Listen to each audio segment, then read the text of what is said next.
नमस्ते बच्चों, आज हम पढ़ेंगे वर्ण और वर्णमाला। बच्चों, इस पाठ में हम मुख से निकलने वाली ध्वनियाँ आवाजों का अध्ययन करेंगे। साथ ही यह भी जानेंगे कि ध्वनियों को लिखने तथा बोलने के लिए अलग अलग वर्ण होते हैं। जब हम बोलते हैं तो हमारे मुख से आवाज निकलती है। बात करने से उत्पन्न छोटी और बड़ी ध्वनि जिसके और टुकड़े ना हो सके वर्ण या अक्षर कहलाती है। अपनी बात कहने के लिए हम शब्दों का सहारा लेते हैं। शब्दों का निर्माण कई ध्वनियों से मिलकर होता है। हम मुख से तरह तरह की ध्वनियाँ निकालते हैं। भाषा की सबसे छोटी इकाई ध्वनि है। व्याकरण की भाषा में यह ध्वनि वर्ण कहलाती है। वर्णों का मेल ही भाषा के मौखिक तथा लिखित रूप का आधार है। भाषा को लिखने के लिए हर ध्वनि का एक चिन्ह होता है। अगर हम कहना चाहें कि वर्ण क्या है तो कह सकते हैं कि वह छोटी से छोटी ध्वनि जिसके और टुकड़े नहीं किए जा सकते वर्ण कहलाता है, जैसे अ, ई, उ, क, ख आदि। अभी हमने वर्ण को तो जान लिया, अब हम जान लेते हैं कि वर्णमाला क्या है। वर्णमाला का शाब्दिक अर्थ है वर्णों का समूह। वर्णों का क्रमबद्ध समूह वर्णमाला कहलाता है, या हम कह सकते हैं कि वर्णों के क्रम से लिखे समूह को वर्णमाला कहते हैं। अब हम यह जान लेते हैं कि वर्ण कितने प्रकार के होते हैं। वर्ण के दो भेद होते हैं, स्वर और व्यंजन। अब अगर हम जानना चाहेंगे कि स्वर क्या है तो जानेंगे कि जिन वर्णों के उच्चारण या बोलने में किसी दूसरे वर्ण की सहायता नहीं लेनी पड़ती है उसे स्वर कहते हैं। स्वर स्वतंत्र रूप से बोले जाते हैं। या हम यह भी कह सकते हैं कि जिन वर्णों के उच्चारण में वायु बिना किसी रुकावट के मुंह से निकलती है वे स्वर कहलाते हैं। हिंदी में स्वर 11 होते हैं, जैसे अ, आ, हर्ष ई, दीर्घ ई, हर्ष उ, दीर्घ उ, री, ए, ऐ, ओ और औ। उच्चारण के आधार पर स्वरों को 3 भागों में विभाजित किया जाता है। पहला है ह्रस्व स्वर, दूसरा दीर्घ स्वर और तीसरा है विलुप्त स्वर। अब इन तीनों के बारे में हम जान लेते हैं कि ह्रस्व, दीर्घ और विलुप्त स्वर क्या है। तो पहला है ह्रस्व स्वर। ह्रस्व स्वर का अर्थ है लघु या छोटा।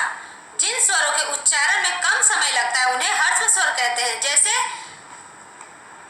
अ, हर्ष ई, हर्ष उ और री। ये कुल 4 होते हैं।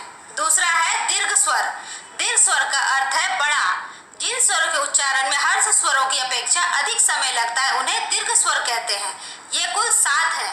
आ, दीर्घ ई, दीर्घ उ, ए, ऐ, ओ और औ।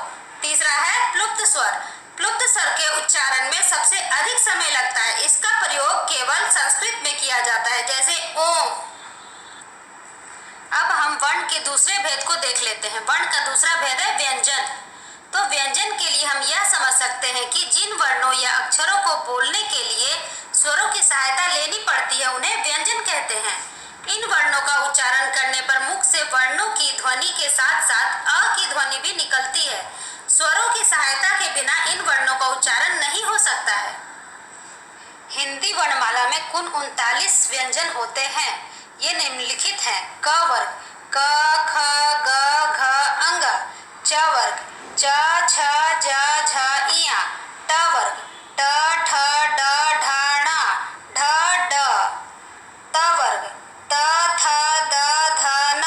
प वर्ग प, फ, ब, भ, म। ये स्पर्श व्यंजन हैं।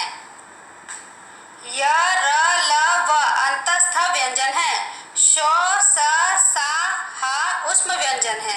अक्ष, त्र, ज्ञ, श्र संयुक्त व्यंजन है। अब आपको मैं स्पर्श व्यंजन, अंतस्थ व्यंजन, ऊष्म व्यंजन और संयुक्त व्यंजन के बारे में बता देती हूँ कि ये क्या है। तो पहला है स्पर्श व्यंजन। स्पर्श व्यंजनों में जिह्वा मुख के विभिन्न स्थानों को छूती है, इसलिए इन्हें स्पर्श व्यंजन कहते हैं। क वर्ग से प वर्ग तक स्पर्श व्यंजन है। दूसरा है अंतस्थ व्यंजन। अंतस्थ व्यंजन स्वर और व्यंजन के बीच में स्थित होने के कारण यह अंतस्थ व्यंजन कहलाता है, अर्थात इनके उच्चारण में जिह्वा किसी विशेष भाग को नहीं छूती है। ये 4 हैं, य, र, ल तथा व। तीसरा है ऊष्म व्यंजन। इनके उच्चारण में सांस तेजी से निकलती है और गर्म वायु निकलती है, इसलिए इसे ऊष्म व्यंजन कहते हैं। ये 4 हैं, श, श, स तथा ह। चौथा है संयुक्त व्यंजन। 2 व्यंजनों के योग से बने वर्ण संयुक्त व्यंजन कहलाते हैं। हिंदी वर्णमाला में ये 4 हैं, अक्ष, त्र, ज्ञ और श्र। व्यंजन तथा उनसे बने शब्दों के कुछ उदाहरण दिए गए हैं, उन्हें देख लेते हैं। आधा का और श मिलके क्या बनेगा? अक्षा। अक्षा से क्या शब्द बनेगा? क्षत्रिय, पक्षी, कक्षा। आधा ज और या मिलके ज्ञा। ज्ञा से क्या शब्द बनेगा? ज्ञानी, यज्ञ, ज्ञान। त आधा और र मिलके त्र। त्र से बनेगा शब्द त्रिभुज, त्रिकोण, त्रिदेव। आधा श और र मिलके श्र। श्र से शब्द बनेगा श्रम, श्रवण, परिश्रम।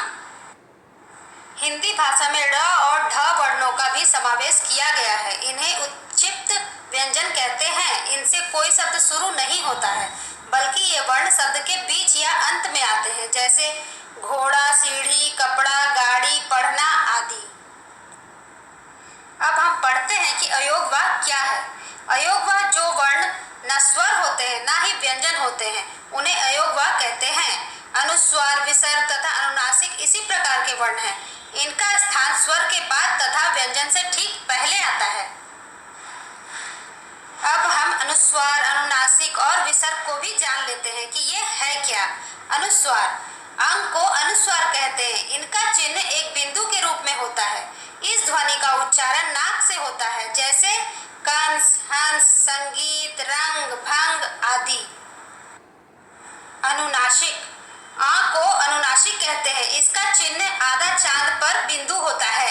इसे चंद्र बिंदु भी कहा जाता है। इस ध्वनि का उच्चारण मुख और नाक की सहायता से होता है, जैसे आँख, सांप, पाँच आदि। विसर्ग अ को विसर्ग कहते हैं। इसका चिन्ह दो बिंदु है। इसका प्रयोग व्यंजन के बाद किया जाता है। इसका उच्चारण ह की तरह होता है, जैसे दुख, नमः, प्रातः आदि। अगर आपको ये वीडियो अच्छी लगे तो लाइक, शेयर और कमेंट करें, और अगर आप नए हैं तो सब्सक्राइब करें और बेल आइकन दबाना ना भूलें, जिससे कि मेरी अगली वीडियो आपको सबसे पहले मिल सके। सब्सक्राइब करना बिल्कुल फ्री है। धन्यवाद।